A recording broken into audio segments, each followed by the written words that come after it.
In a cautionary tale against plastic surgery or cosmetic enhancements, a 27-year-old in Brazil who was known for having a very beautiful body is now undergoing critical treatment because of septic shock.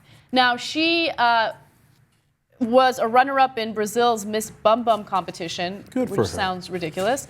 And her name is Andressa Urach. And apparently she was so dead set on making sure that her bottom was as round and beautiful as possible that she went out and got illegal injections, and it led to serious complications. Now, she got hydrogel and PMMH injections, and Brazil has actually outlawed them, but she managed to get them anyway. Now, this led to an absolute disaster. She said the following: "Now I've discovered that the PMMA is sticking to my muscles and causing the tissue to rot."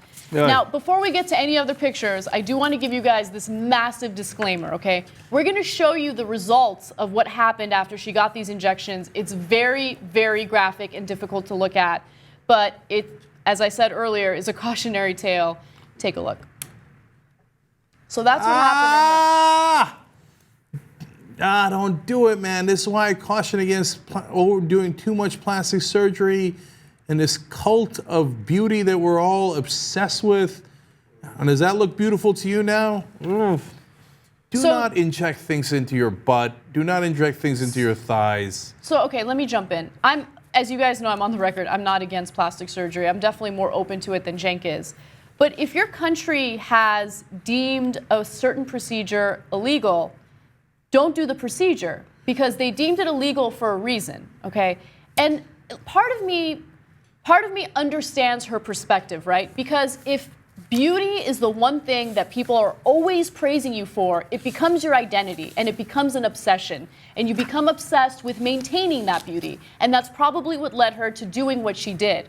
But you have to be so careful when it comes to injecting something in your body, breaking bones, and then reshaping facial features.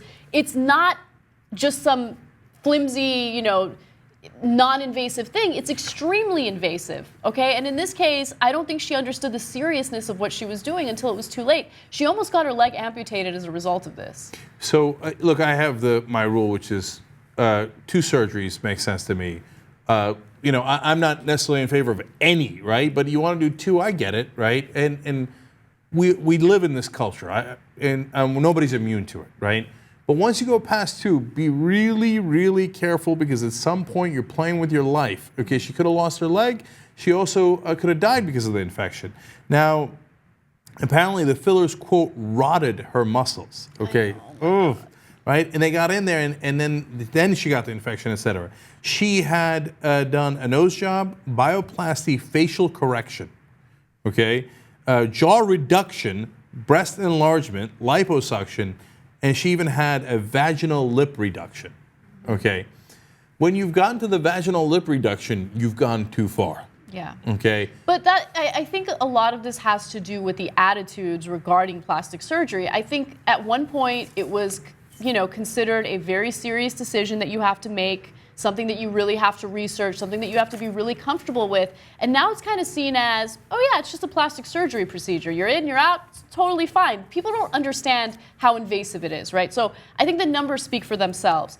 Almost 1.5 million procedures were performed in Brazil this year, or last year I should say, compared to an increase of 600,000 in just 2 years, okay? So they're getting more and more plastic surgery procedures every year.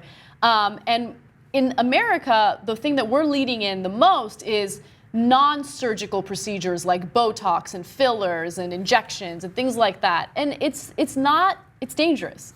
So Brazil, by the way, congratulations. You passed America for most plastic surgeries in the year 2013. So you're number 1! It's a dubious distinction. Of the 1.5 million procedures, 64,000 were buttocks augmentations. But I get it. Cenk, really? There is an obsession right now with big butts. Like, it makes me uncomfortable. Like, it makes me question my body constantly, right? Everywhere you go, social media, it's all about having a massive ass. I never would have imagined that being mediocre looking would be such a phenomenal advantage, okay? Because I'm not obsessed with my body. I have I'm perfectly comfortable knowing, well, look, I could look a hell of a lot better, but I don't, and that's that. And I'm not going to improve it by injecting things into my ass. I'm not going to do it by reducing my jaw. Jaw reduction surgery? Are you freaking insane? Don't mess with your jaw. Okay, so I don't. The reason is what Anna said earlier. It's actually a really profound point.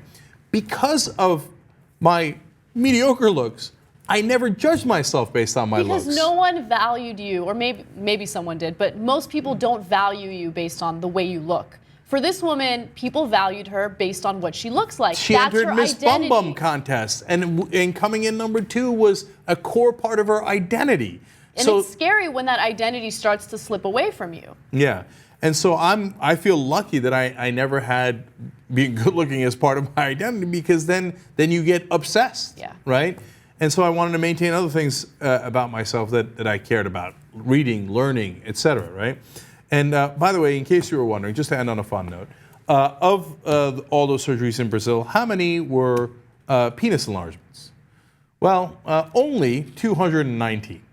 I'm surprised that number could have been larger. Well, I don't know. Look, I haven't done research into this, but my understanding was penis enlargement surgeries are not usually very successful, but I don't know. Look, dude, don't mess with your penis, okay? Can you imagine if something went wrong? And then imagine that stuff you saw on her thigh is happening to your cock. Don't mess with it, man. Don't mess with it. As long as it works, good enough. Good enough, okay? And then finally she said at the end, as she's coming out of the hospital, God is great and is taking care of me. He might have wanted to give you a little shout out before the surgery. Like, hey, don't put anything in your butt.